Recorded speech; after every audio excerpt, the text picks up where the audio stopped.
भीड़ हो, कैसे तू चिन्हवा लागल फिकीर हो। हो रही शिवाला पहुई बड़ी भीड़ हो, कैसे तू चिन्हवा लागल फिकीर हो। हर गेरुआ कलर लिखल बोले बम पर जवन दिल बन के।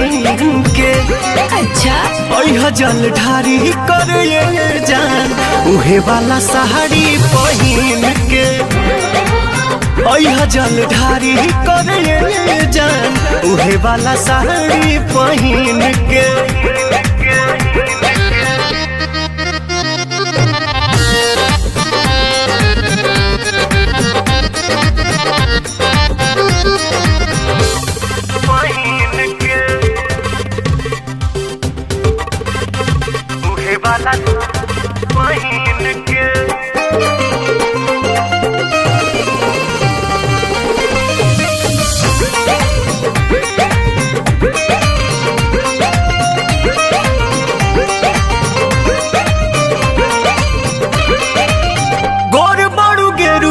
कलर तोहमे खोली कहली हटी करगरी चंदन के गोली।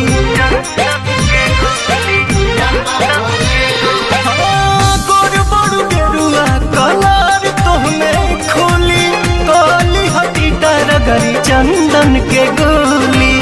सावन महीना जब से चढ़ गइल बा, भक्तिया भाव दिल में भर गइल बा। मंदिर के फेरी तू लगई है बच बेरी अपना अमूरी पगीन के। है जल ढारी करे जान उहे वाला साड़ी पहिन के।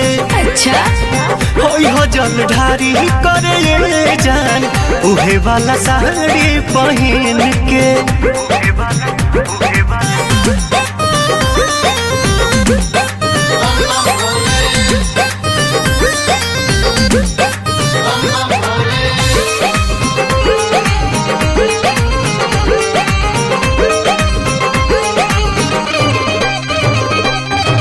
साचो कहीं लगता रुआ तना सुनर हो, भोला कोरस के हुके लागे ना नजर हो। हाँ साचो कहीं लगता रुआ तना सुनर हो, बाबा कोरस के हुके लागे ना नजर हो।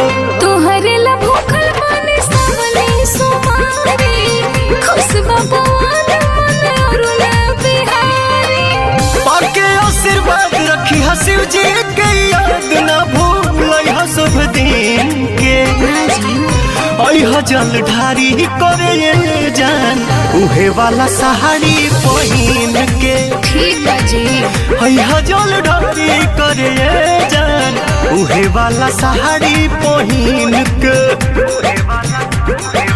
ओके लागल फिकीर हो। हर गेरुआ कलर लिखल बोले बम पर जवन दिल बन के। अच्छा ओह जल ढारी कर जान उहे वाला साड़ी